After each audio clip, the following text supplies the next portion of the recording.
AG ನ್ಯೂಸ್ಗೆ ಸ್ವಾಗತ. ವಾಲ್ಮೀಕಿ ಅಭಿವೃದ್ಧಿ ನಿಗಮದ ಹಣದ ಅಕ್ರಮ ವರ್ಗಾವಣೆ ಪ್ರಕರಣಕ್ಕೆ ಸಂಬಂಧಿಸಿದಂತೆ ಸಚಿವ ಬಿ ನಾಗೇಂದ್ರ ಅವರು ರಾಜೀನಾಮೆ ಕೊಡಬೇಕು ಅಂತ ಆಗ್ರಹಿಸಿ ಬಾಗಲಕೋಟೆ ಜಿಲ್ಲಾ ಬಿಜೆಪಿ ವತಿಯಿಂದ ಜಿಲ್ಲಾಡಳಿತ ಭವನದ ಎದುರು ಅನಿರ್ದಿಷ್ಟಾವಧಿ ಧರಣಿ ಮಾಡಲಾಗಿದೆ. ಈ ಸಂದರ್ಭದಲ್ಲಿ ಮಾತನಾಡಿದ ಮಾಜಿ ಶಾಸಕ ಮುರುಗೇಶ್ ಹಿಂದಿರಾಣಿ, ಬಿ ನಾಗೇಂದ್ರ ಅವರು ರಾಜೀನಾಮೆ ಕೊಡೋ ತನಕ ಹೋರಾಟ ಮುಂದುವರಿಸುವುದಾಗಿ ಹೇಳಿದ್ದಾರೆ. ವಾಲ್ಮೀಕಿ ನಿಗಮದ ಹಣದ ಅಕ್ರಮ ಕುರಿತು ಗಂಭೀರ ಆರೋಪಗಳು ಕೇಳಿ ಬಂದಿದ್ದು, ಕಾಂಗ್ರೆಸ್ ಸರ್ಕಾರ ಸಚಿವರ ವಿರುದ್ಧ ಸೂಕ್ತ ಕ್ರಮ ಕೈಗೊಂಡಿಲ್ಲ. ಜನಸಾಮಾನ್ಯರ ತೆರಿಗೆ ಹಣವನ್ನ ಸರ್ಕಾರ ದುರುಪಯೋಗಪಡಿಸಿಕೊಳ್ತಾ ಇದೆ. ಹಿಂದಿನ ಬಿಜೆಪಿ ಸರ್ಕಾರದ ಅವಧಿಯಲ್ಲಿ ವಿಧಾನಸಭೆಯಲ್ಲಿ ಮೊಬೈಲ್ ಬಳಕೆ ಪ್ರಕರಣಕ್ಕೆ ಸಂಬಂಧಿಸಿದಂತೆ ಕಾಂಗ್ರೆಸ್ ನಾಯಕರು ಬಿಜೆಪಿ ಶಾಸಕರ ರಾಜೀನಾಮೆಗೆ ಒತ್ತಾಯಿಸಿದ್ರು. ಆದರೆ ಇದೀಗ ತಮ್ಮದೇ ಪಕ್ಷದ ಸಚಿವರ ವಿರುದ್ಧ ಆರೋಪಗಳು ಕೇಳಿ ಬಂದಿದ್ರು, ರಾಜೀನಾಮೆ ಪಡಿತಾ ಇಲ್ಲ ಅಂತ ಟೀಕೆ ಮಾಡಿದ್ದಾರೆ. ರಾಜ್ಯದಲ್ಲಿ ಬಡವರಿಗೆ ಮಾಶಾಸನ ಸಮರ್ಪಕವಾಗಿ ದೊರೀತಾ ಇಲ್ಲ, ಗುತ್ತಿಗೆದಾರರ ಬಿಲ್ಗಳು ಕೂಡ ಪಾವತಿಯಾಗದೆ ಅಭಿವೃದ್ಧಿ ಕಾಮಗಾರಿಗಳು ಕೂಡ ಸ್ಥಗಿತಗೊಂಡಿದೆ ಅಂತ ಆರೋಪಿಸಿದ ಅವರು ಸರ್ಕಾರ ಜನರ ಸಮಸ್ಯೆಗಳಿಗೆ ಕೂಡಲೇ ಸ್ಪಂದಿಸಬೇಕು ಅಂತ ಆಗ್ರಹ ಮಾಡಿದ್ದಾರೆ. ಮಾಡಿದ್ರು ಸಹಿತ ಅದನ್ನ ಸಹಿಸಿಕೊಳ್ಳಲಿಲ್ಲ, ಅಂತವ್ರ ಮೇಲೆ ಕಠಿಣ ಕ್ರಮ ಕೈಗೊಳ್ತೀನಿ ಅನ್ನುವಂತ ಮಾತನ್ನ ಅವ್ರು ಹೇಳಿದ್ರು. ಇದಕ್ಕೆ ಉತ್ತರ ನಾವು ಬಿಜೆಪಿ ಅವ್ರು ಕೊಡ್ಲಿಲ್ಲ. ಅದಕ್ಕೆ ಎಲ್ಲಾ ಕಾಂಗ್ರೆಸ್ಸಿನ ಶಾಸಕರು, ಸಚಿವರು, ಅವ್ರ ಅಭಿಮಾನಿಗಳು ಹೇಳುವಂತದ್ದು, ಅವ್ರ ಮೇಲೆ ಇಂಥ ಮಾತು ಬಂತಲ್ಲ ಅನ್ನುವಂಥದ್ದನ್ನೇ ಬಹಳ ಇದು ಒಂದು ವಿಚಿತ್ರವಾಗಿರುವಂತ ನಾಯಕರು ಹೇಳಿದರು.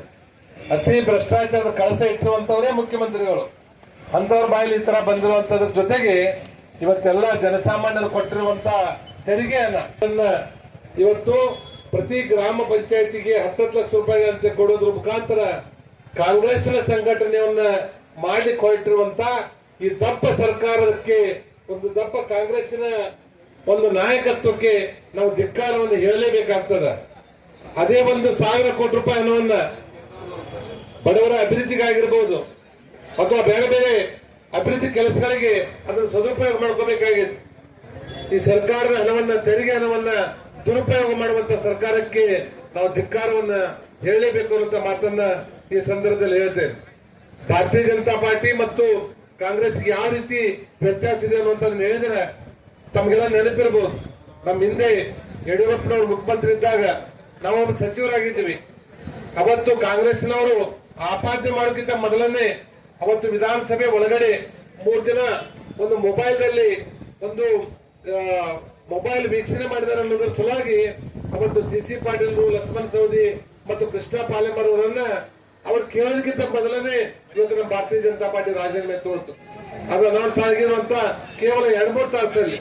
ಮತ್ತೆ ನಮ್ಗೆ ಗೊತ್ತಿರಲಿ, ನಮ್ಮ ಕೇಂದ್ರದ ಶಿಕ್ಷಣ ಸಚಿವರಾಗಿರುವಂತ ಧರ್ಮೇಂದ್ರ ಪ್ರಧಾನ್ ಅವರು ಅತ್ಯಂತ ಪ್ರಾಮಾಣಿಕ ವ್ಯಕ್ತಿ, ದೂರದೃಷ್ಟಿರುವಂತವರು, ಪಾರ್ಟಿ ಸಂಘಟನೆಯಲ್ಲಿರುವಂತವರು, ಕಪ್ಪು ಚುಕ್ಕಿ ಇರುವಂತ ಆ ಮಂತ್ರಿಗಳ ಮೇಲೆ ವಿನಾಕಾರಣ ಒಂದು ಆಪಾದನೆ ಮಾಡುವಂತ ಹಿನ್ನೆಲೆಯಲ್ಲಿ ಇಮಿಡಿಯೇಟ್ ಆಗಿ ನಮ್ಮವರು ಅದಕ್ಕೆ ಆಸ್ಪದ ಕೊಡಬಾರದು ಅನ್ನೋದ್ರ ಸಲುವಾಗಿ ಅವರು ರಾಜೀನಾಮೆ ತಗೊಂಡ್ರು.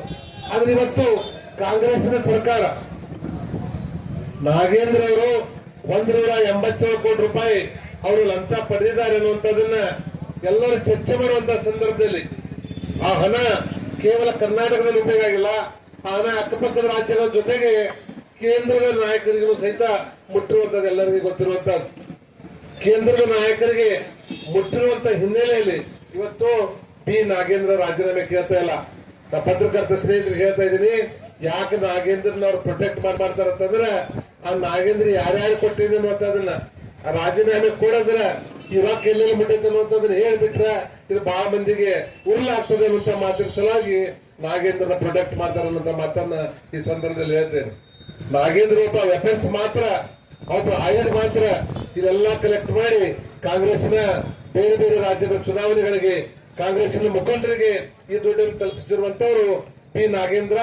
ಈ ನಾಗೇಂದ್ರನ ಒಂದು ರಾಜೀನಾಮೆ ಜೊತೆಗೆ ಇದರಲ್ಲಿ ಯಾರ್ಯಾರು ಶಾಮೀಲಾಗಿದ್ದಾರೆ ಅವರೆಲ್ಲರೂ ರಾಜೀನಾಮೆ ಕೊಡಬೇಕು ಅನ್ನುವಂಥದ್ದನ್ನ ಇದ್ರ ಮುಖಾಂತರ ನಾವು ಒತ್ತಾಯವನ್ನು ಮಾಡ್ತೇವೆ. ಆದ್ಮೇಲೆ ಇದ್ರ ಜೊತೆಗೆ ತಮ್ಗೆಲ್ಲ ಗೊತ್ತಿರಲಿ, ಇಲ್ಲಿ ಬಡವರಿಗೆ ಮಾಶಾಸನ ಸಿಗ್ತಾ ಇಲ್ಲ. ಮಾಶಾಸನ ನಾವ್ ಯಾರನ್ನ ಹಳ್ಳಿಯಲ್ಲಿ ಕೇಳ್ರಿ, 5-6 ತಿಂಗಳಿಂದ 8 ತಿಂಗಳಿಂದ ಮಾಶಾಸನ ಬಂದಿಲ್ಲ ಅಂತ ಹೇಳ್ತಾ ಇದ್ದಾರೆ. ನಮ್ಮ ಸರ್ಕಾರ ಇದ್ದಾಗ ಸನ್ಮಾನ್ಯ ಯಡಿಯೂರಪ್ಪನವರು ಪ್ರತಿ ಲೀಟರ್ ಹಾಲಿಗೆ 2 ರೂಪಾಯಿಂದ 4 ರೂಪಾಯಿವರೆಗೆ ನಾವು ಸಬ್ಸಿಡಿ ಹಣವನ್ನು ಕೊಟ್ಟಿದ್ದೀವಿ. ಆ ಸಬ್ಸಿಡಿ ಹಣ ಇವತ್ತು 6 ತಿಂಗಳಾಯ್ತು, ಇನ್ನೂ ತನಕ ಆ ಹಾಲು ಕೊಡುವಂತ ಮಹಿಳೆಯರಿಗೆ ಅದು ಜಮಾ ಆಗ್ತಾ ಇಲ್ಲ. ಈ ರೀತಿ ಯಾವುದೇ ರೀತಿಯಿಂದ ಅಭಿವೃದ್ಧಿ ಕೆಲಸಗಳು ಆಗ್ತಾ ಇಲ್ಲ. ಇವತ್ತೆಲ್ಲ ತಮ್ಗೆ ಗೊತ್ತಿರಲಿ, ಇವತ್ತು ಕಾಂಟ್ರಾಕ್ಟರ್ ಯಾವುದೇ ಸಣ್ಣ ಪುಟ್ಟ 1 ಕೋಟಿ 2 ಕೋಟಿ ರೂಪಾಯಿ ಒಂದು ಕಾಂಟ್ರಾಕ್ಟ್ ಕೆಲಸ ಸಿಕ್ಕರು ಸಹಿತ ಯಾರು ಮಾಡ್ತಾ ಇಲ್ಲ.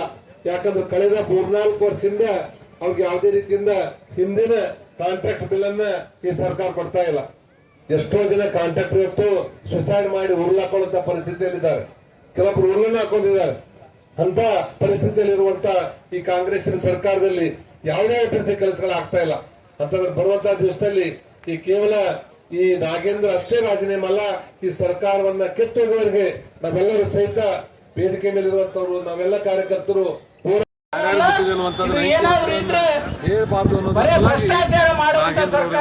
ಮತ್ತೆ ಸರ್ಕಾರ ಮತ್ತು ಅವ್ರ ಸರ್ಕಾರದ ವ್ಯತ್ಯಾಸ ನೋಡಿ. ಸನ್ಮಾನ್ಯ ಯಡಿಯೂರಪ್ಪನವರು ಮುಖ್ಯಮಂತ್ರಿ ಇದ್ದಾಗ ಸಿ ಪಾಟೀಲ್ರು, ಕೃಷ್ಣ ಪಾಲೇಮರ್ ಅವರು ಬರೀ ವಿಧಾನಸಭೆಯಲ್ಲಿ ಒಂದು ವಿಡಿಯೋ ನೋಡಿರುವಂತ ಹಿನ್ನೆಲೆಯಲ್ಲಿ ಕಾಂಗ್ರೆಸ್ ಅವರು ರಾಜೀನಾಮೆ ಕೇಳಿರಲಿಲ್ಲ. ಅವ್ರು ನೋಡಿದ 2-3 ತಾಸು ರಾಜೀನಾಮೆ. ಅದೇ ರೀತಿಯಾಗಿ ಈಶ್ವರಪ್ಪನವರು ಅವ್ರ ಮೇಲೆ ಅಪಾದನೆ ಬಂದ ತಕ್ಷಣ ಅವ್ರು ಕಿವಿ ಬಿದ್ದ ತಕ್ಷಣ ನಾವು ರಾಜೀನಾಮೆ ಕೊಟ್ಟರು. 3 ತಿಂಗಳಲ್ಲೇ ಅದು ಅವರು ಯಾವುದೇ ರೀತಿಯಿಂದ ಭ್ರಷ್ಟಾಚಾರ ಮಾಡಿಲ್ಲ ಅನ್ನುವಂಥದ್ದು ಪ್ರೂಫ್ ಆದರೂ ಸಹಿತ ಮತ್ತೆ ನಮ್ಮಲ್ಲಿ ಆ ಕಪ್ಪಚುಕ್ಕೆ ಇರೋದ್ರಿಂದ ಮುಂದುವರಿಸಲಿಲ್ಲ.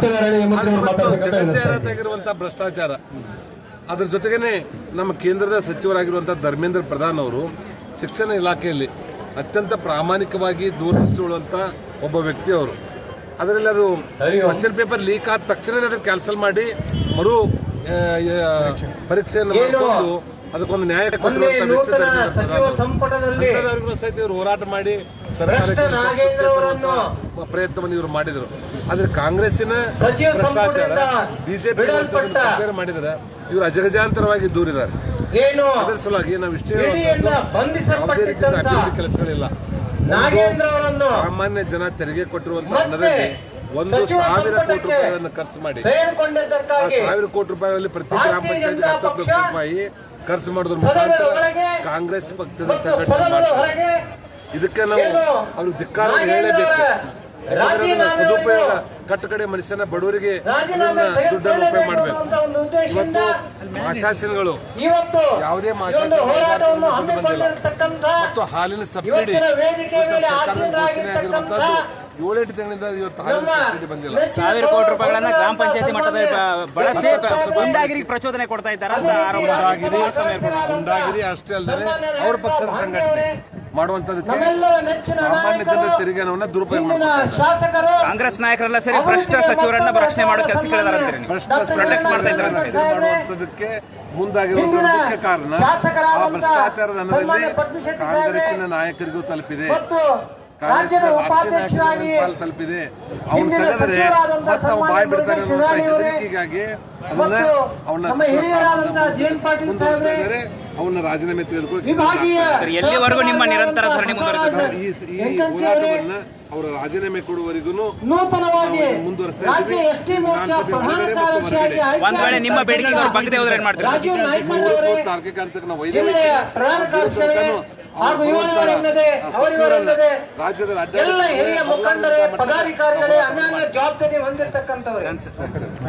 ಧರಣಿಯಲ್ಲಿ ಬಾಗಲಕೋಟೆ ಜಿಲ್ಲೆಯ ಬಿಜೆಪಿ ಮುಖಂಡರು, ಮಾಜಿ ಶಾಸಕರು ಹಾಗೂ ಕಾರ್ಯಕರ್ತರು ಭಾಗವಹಿಸಿದ್ರು. Eranna Myageri, Bagalkote AG news.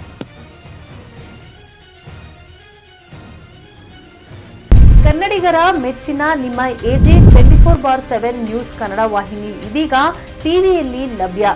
ವೇಳೆ ನೋಟಿಸ್ ಕೊಟ್ಟಿದ್ರೆ ವಾಪಸ್ ತಗೋತೀವಿ. ಇವತ್ತು ವಕ್ಫ್ ಪ್ರಾಪರ್ಟಿ ಅಂತೇಳಿ ಬರ್ತದೆ ಅಂತ ಹೇಳಿದ್ರೆ ರೈತರು ಬೀದಿಗೆ ಬಂದು ಏನ್ ಮಾಡ್ಬೇಕಾಗತ್ತೆ? ಯಾರು ವೋಟ್ ಹಾಕಲಿಲ್ಲ ಅಂದ್ರೆ ಗ್ಯಾರಂಟಿನೆಲ್ಲ ಸ್ಟಾಪ್ ಮಾಡ್ಬಿಡ್ತೀವಿ.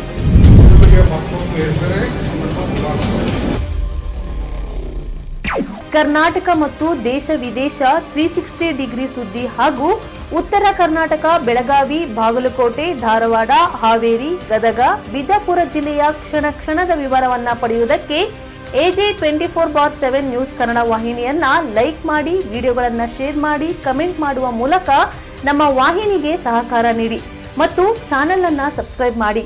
ಧನ್ಯವಾದಗಳು.